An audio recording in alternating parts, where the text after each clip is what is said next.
guys, it's Nikki. Welcome back to my channel. I'm going to do a journal with me today, and I decided my theme was going to be birds and bird feeders.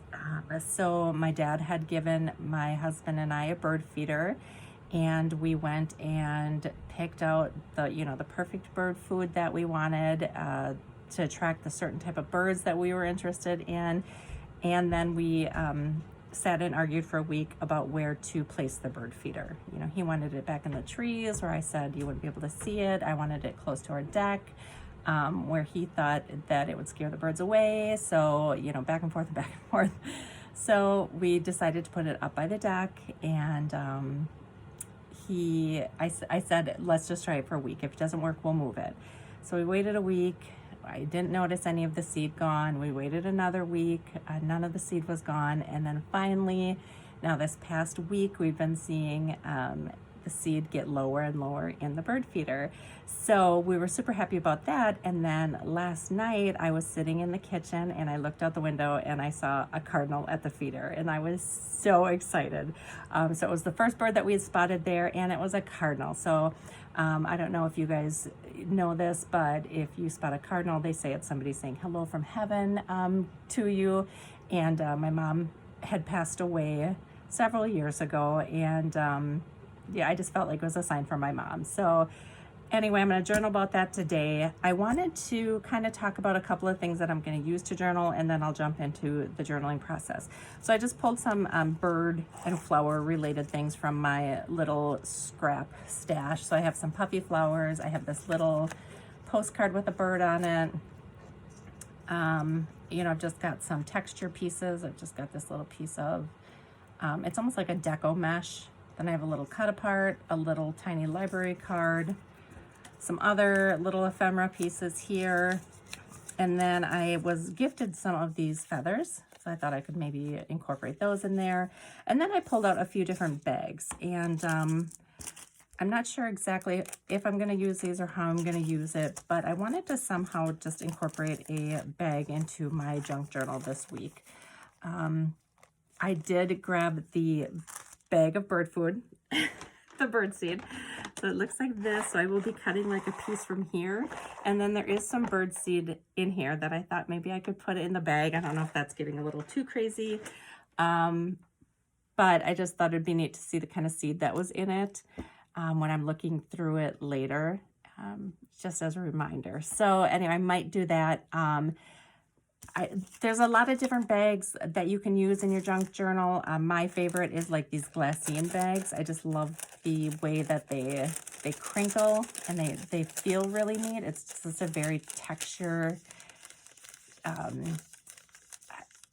don't know how to say it. It just hits all your senses. So it looks pretty because it's kind of see-through. It sounds nice because it's got that nice crinkle.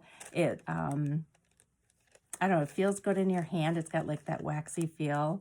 So, I thought that was an option. Here's just a little white bag that I could use also just to tuck maybe the feathers in or something.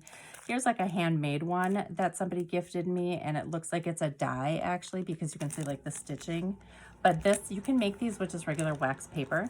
If you just buy wax paper from your, Dollar Tree, you can make these glassine bags. Here's another one that I think was made with a die as well. So I just pulled a couple of those from my collection. In my Etsy shop, if you're interested, I do have a bag collection. I only have it in like a pink theme right now, but I have like these little paper bags, the white bags, and then just a variety of pink bags. I also have this glassine bag in here as well. So if you're interested in anything like that, check out my Etsy shop for that. Otherwise, let's get to journaling. I'm going to put you guys on fast forward.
bye.